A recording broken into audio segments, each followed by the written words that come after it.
Bonjour à tous. Donc une petite guidance avec le I Ching et on commence bien par le puits.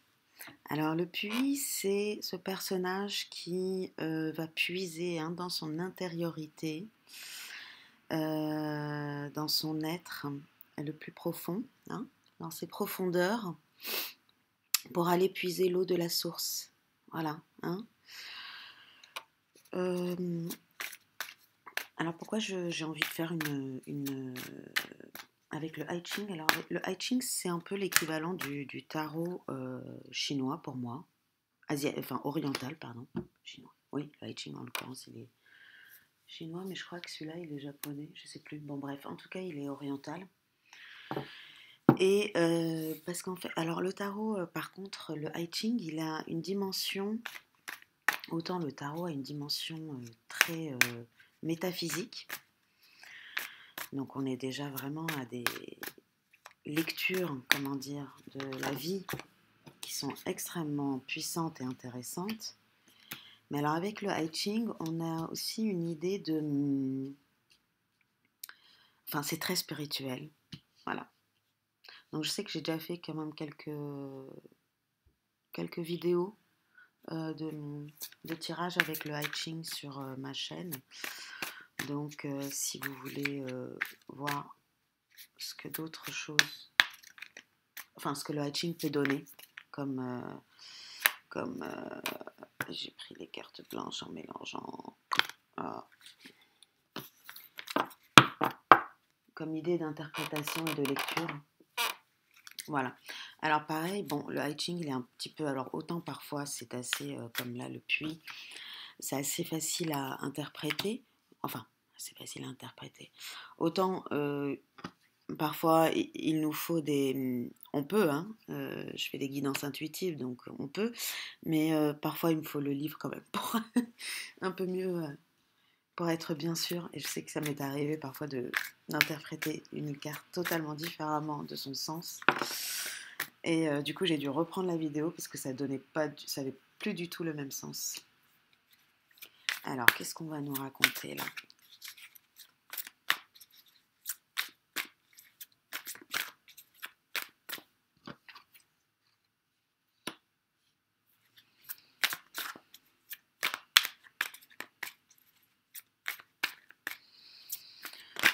Bon, donc c'est une personne là qui est quand même dans une introspection personnelle.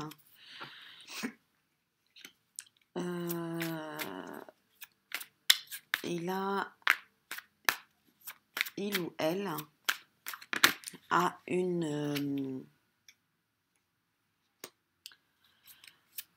un enseignement à apprendre, à quelque chose à développer, à apprendre à développer.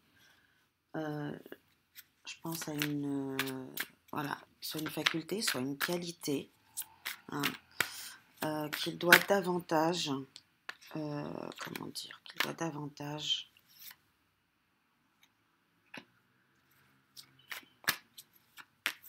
développer.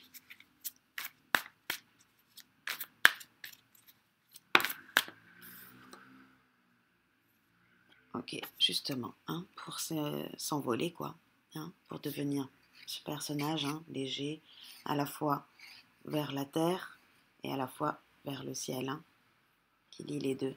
Voilà. Hop, pardon, je le fais à hop.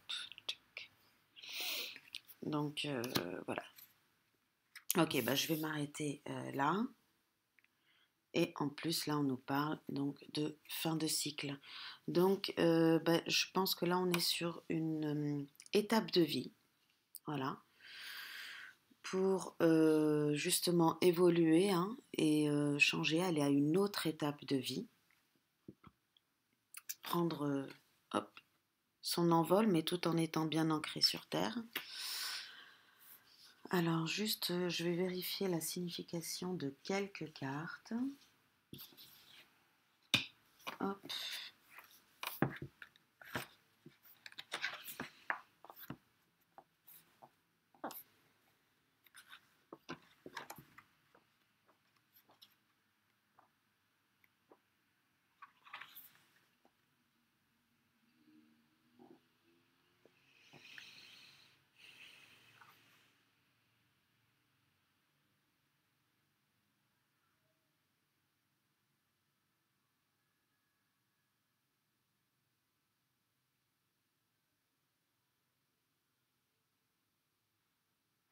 Ok. Pop, pop, pop, pop, pop, pop, pop, pop, pop. D'accord. D'accord.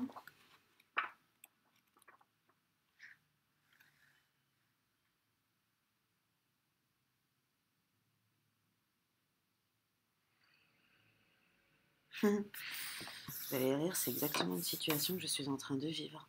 Hmm, ok. Hop, hop, hop, hop, hop, hop.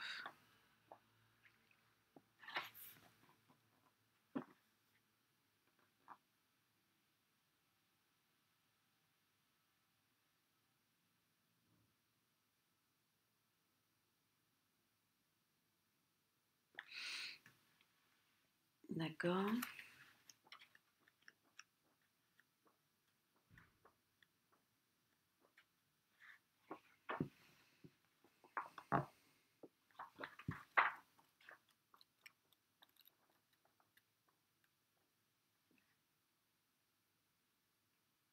Ok. Alors, c'est une situation karmique hein, avec le retour. Donc ça, c'est le retour. Donc ça peut être le retour à soi, mais c'est aussi le retour d'une situation. Et là, avec le puits, on nous demande d'aller vraiment puiser dans notre intériorité pour débloquer ce karma. Hein. Donc c'est une situation karmique. Et cette situation karmique, en fait, crée l'expérience pour la personne, il ou elle, d'éparpillement. Hein, d'éparpillement de quelqu'un qui fait tourner la roue dans tous les sens, mais aussi avec la masse critique, de un peu de dépassement. C'est-à-dire que à force de s'éparpiller, à faire beaucoup de choses en même temps, différentes choses, à disperser son énergie un peu partout, bah du coup on se sent envahi. Et l'idée là, vraiment avec la masse critique, c'est que ça ne doit plus être un poids. Hein. Donc il ne faut plus se sentir envahir. C'est cette situation-là karmique qu'il faut débloquer. Donc ça, c'est une personne qui est en train de revivre, en fait, à mon avis, des situations où, par exemple, elle est peut-être sollicitée dans par plusieurs personnes ou par plusieurs activités ou par plusieurs... Et du coup, peut-être que c'est une personne qui avait tendance à éparpiller son énergie, n'est-ce pas? Et là, on lui demande d'apprendre, avec cette carte-là, on lui demande d'apprendre à ne plus se sentir, en tout cas, sous le poids. Voilà. Il va falloir trouver le moyen de pouvoir gérer cet éparpillement, de gérer ces différentes activités, de gérer ces différentes pensées, de gérer cette situation où il y a une multiplicité, comment dire, comment dire, j'ai pas d'autre mot qu'éparpillement, mais peut-être qu'il faut justement trouver un autre mot à l'éparpillement. Et apprendre en tout cas, pardon, elle est là la carte, apprendre en tout cas à ne plus être cette masse critique. C'est-à-dire qu'il ne faut plus que ça devienne un poids où finalement on s'enlise et on ne s'en sort plus, on n'arrive plus à s'en sortir sous le poids des choses à faire, des tâches à faire, des responsabilités, etc. Vous l'adaptez à chacun. Et on nous dit que c'est par rapport à une situation, par rapport aux autres, par rapport aux camarades, par rapport aux autres, par rapport aux personnes qui nous entourent. Euh, dans le sens où cette situation-là, qu'est-ce qu'on doit apprendre? Peut-être à nous situer par rapport aux autres afin que l'on ne soit plus dans cette situation de masse critique où on succombe un petit peu dans le poids de notre éparpillement, hein, des choses à faire, etc. et des pensées en plus qui ruminent. Alors, c'est exactement ma situation. C'est une guidance pour moi, mais c'est pas grave, je vais quand même vous la partager, parce que je pense qu'on peut être plusieurs à vivre ces situations-là, où on se sent finalement envahi et toute notre énergie, c'est énergivore en fait. Tout simplement, c'est énergivore et on perd notre temps aussi à ruminer, à nous éparpiller, à faire des choses à la place des autres. Bon, après, vous l'adaptez chacun, mais finalement, c'est nous-mêmes qui nous mettons dans ces situations-là, hein. Voilà, donc on va être tenté, là, donc c'est un personnage, là c'est la tentation. Donc la tentation, hein, de se rapprocher, hein, donc c'est bien un personnage là qui est tenté de se rapprocher, de faire quelque chose. Mais avec cette carte-là, dans le I Ching, il y a l'idée de warning, attention, ok, vous devez vivre cette expérience-là, hein, c'est le retour du karma, il faut vivre cette expérience-là, mais c'est pour la dépasser, c'est pour ne plus être dans cette situation de masse critique. Ok? Donc, quand vous allez vous engager dans cette situation-là, quand vous êtes tenté de vous engager dans cette situation-là, là, moi, je pense par exemple à un engagement dans quelque chose qui me tient à cœur, mais qui est effectivement énergivore et en termes aussi de relation à autrui. Parce qu'il y a beaucoup d'ego, parce qu'il y a beaucoup à gérer, parce que hormis les tâches, c'est-à-dire que pour mettre en place des actions, il y a des tâches à faire, donc hormis ça, il faut en plus gérer des égos. Du coup, je rumine beaucoup, je ne suis pas tout à fait sûre d'avoir très envie de m'engager là-dedans, de m'engager de nouveau là-dedans. Et du coup, enfin voilà, moi je vous partage ma situation, hein, ma vie privée là. Non, c'est juste pour vous illustrer en fait dans quelle situation. Et donc effectivement, avec la carte de la tentation, on nous dit engagez-vous parce que c'est une expérience que vous devez vivre, mais attention à la manière dont vous vous engagez. Cette fois-ci, il va falloir le prendre différemment et faire autrement. Voilà.